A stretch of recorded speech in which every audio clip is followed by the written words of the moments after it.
Welcome to Naradar Academy. In this video, we are going to discuss the concept of neighborhoods, open set and closed set in the real numbers. Okay, first let's start with the definition of neighborhood. So, literally, what do you mean by neighbor? Those who are in our adjacent side are called neighbors, isn't it? In the same way, mathematically, if you want to define neighborhood of a point P, see this is the point P, no, you have to select the adjacent points. So adjacent point means it can lie either on its left hand side or on right hand side, isn't it? Okay, right? So mathematically, if you want to define a neighborhood for this point, you have to first choose an open interval which will contain the points at a distance epsilon. That means p minus epsilon to p plus epsilon. So this open interval will be called as the neighborhood for a point p. Okay, that is the point which are adjacent to p are called what? Neighborhood. So mathematically we define it as open interval p minus epsilon to p plus epsilon.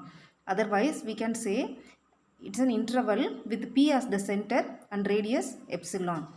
Okay, since we are dealing with only the real line, it will come like a open interval. If you are dealing with two dimension, it will come as a circle. Okay, so that we will see later. Now here, since I am looking into real numbers only, so neighborhood means what? It's an open interval with center at the point P and epsilon distance on left and right side. So this is called what? Neighborhood. So if S is a set and it is said to be a neighborhood for a point P, if there exists an epsilon, epsilon is a very small positive number, okay, there exists an epsilon such that this open interval p minus epsilon to p plus epsilon is contained in S. Okay, the set must contain what? This neighborhood p minus epsilon to p plus epsilon. Then we say S is a neighborhood for P and the point P is called an interior point of S. Okay, interior means what? Which lies inside, right? Which lies inside means what? The set will contain a neighborhood for the point. Okay, right. Next one is open set. When will you call a set as a open set? Let G be a set, subset of R. Then G is said to be open if all of its points are interior points. That means G contains neighborhood for each of its points. That is, every point in G must be an interior point. Okay, otherwise what can we say? G contains neighborhood for each of its points. That is, every point should have a neighborhood in G. Next one definition is closed set. So we are all these definitions I am giving only in the real line, not for higher dimension. So in the real number line, a set F contained in R is said to be closed if its complement R minus F is there, no, R difference F or R minus F. That complement should be what? Open. Okay, this definition is not applicable for higher dimensional spaces. So this is only true for real line, right? Okay, so if the complement is open, the set is said to be closed. Okay, right, let's see some examples. First one, look at the first example, S equal to the open interval 0, 1. I already uploaded one video. In that one, I have clearly explained what do you mean by open interval, closed interval and half open, half closed interval. See here, open interval means what? That is, the n points are not included. That is, all other points between 0 and 1 are included except 0 and 1. So if you look at this point, whatever point P you take inside this interval, you can find a small interval P minus epsilon to P plus epsilon which is contained in this set S. Okay, so for all points you can find a very small. Even if you are choosing a point very closer to 0, for that also you can choose a small neighborhood. Okay, this epsilon we can choose as small as possible. Okay, it may be 0.00001, like that also you can choose. So for every point between 0 and 1 we can find a small interval which lies completely inside S. But what about this point 0 and 1? They are not included in the set, no, so no need to talk about that point. Okay, so as far as this set is concerned, this set contains a neighborhood for each of its points. Therefore all its points are interior points. So what can we conclude? S is an open set. Okay, right. In real numbers, that is in R, every open interval will become an open set just by following the same concept. Okay, so every open interval, wherever you see an open interval in the real line, you can directly say it is an open set. Okay, open interval is different, open set is different. If open set means what? It's a neighborhood for each of its points. Okay, right. Then next example, S equal to closed interval 0 comma 1. What do you mean by closed interval? The endpoints are also included. Okay, see, look at this one. Here this is 0, this is 1. So as in the previous example, for every point which are lying inside this set S, we can find a neighborhood P minus epsilon to P plus epsilon which lies completely inside the set S. But what about the corner points? See, for 0, if you want to take a neighborhood means what you have to do? You have to move epsilon step on left and epsilon step on right. But if you move epsilon step on the left hand side, it will go beyond this set. It will come out of the set. Therefore, this set cannot include a neighborhood for 0. Okay, in the same way for 1 also. For 1, neighborhood means what? With 1 as center, you have to move epsilon steps left and epsilon step right. If you move epsilon step right, it will come out of the set S, isn't it? Therefore, the set does not contain a neighborhood for 1 also. That means what do we conclude? This set is a neighborhood for all of its points except the endpoints 0 and 1. Therefore, 0 and 1 are not its interior points. So, even if one point is not interior point, it is not open.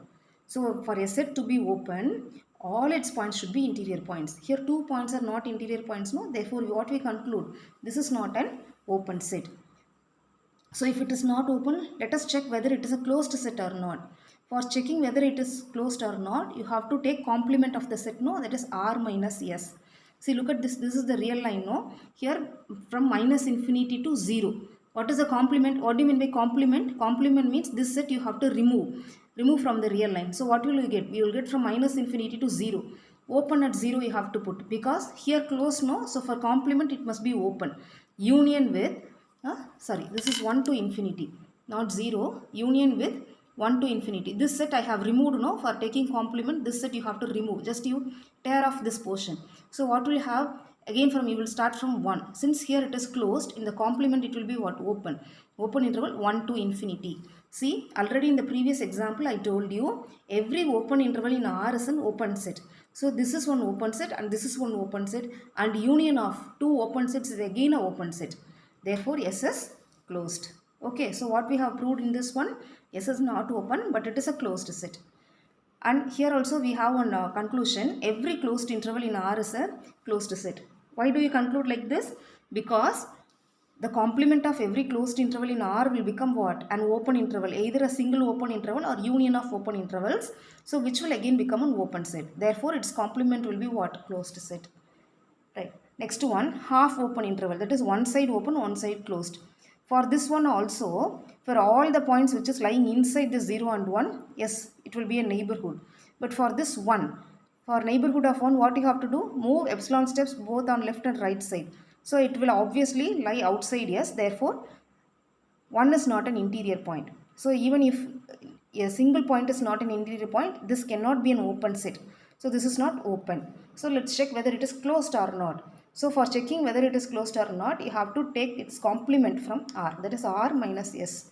R minus S means what? You have to remove this portion from the real line.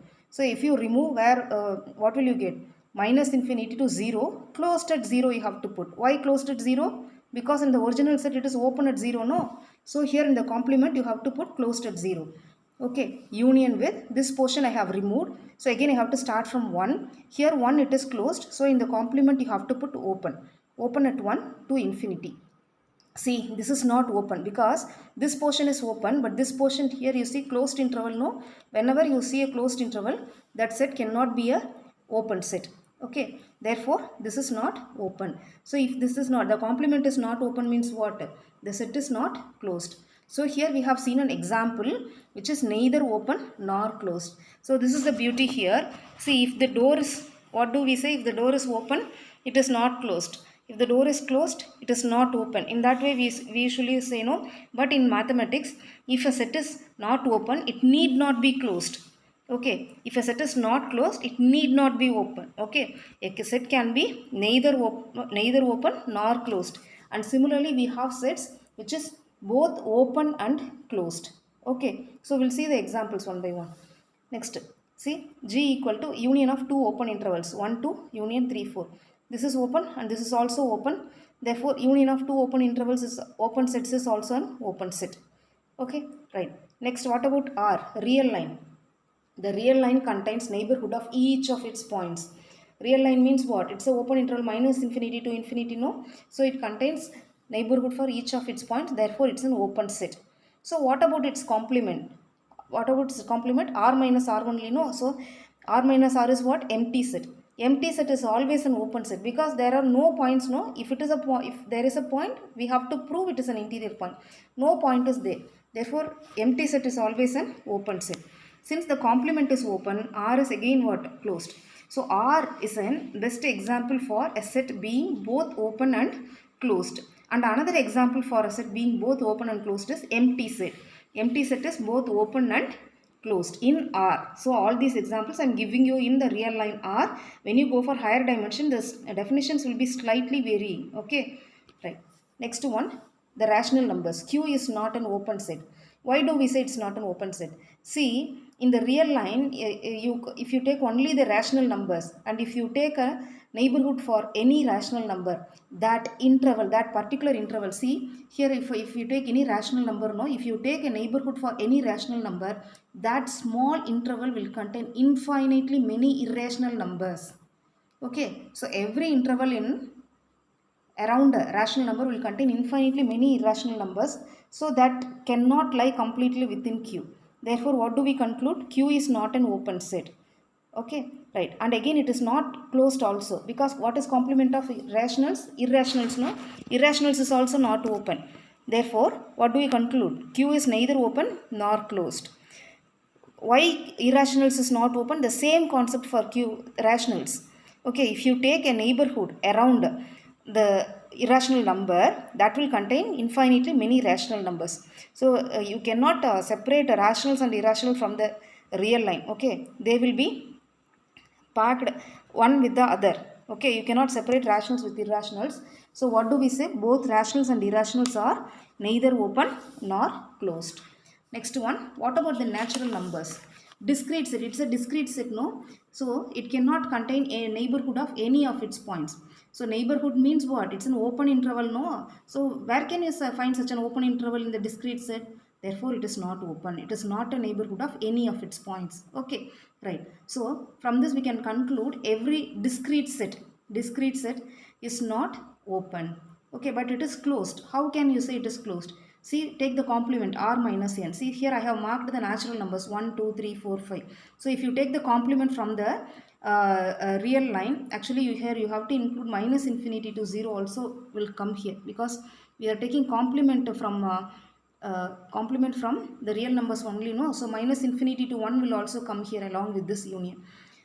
If you take complement, what will you get? Minus infinity to 1. 1 is there, no? So remove that 1. Then open at 1, open at 2. So 1 to 2. All the intervals, all the that is all the numbers between 1 and 2, between 2 and 3, between 3 and 4, all these will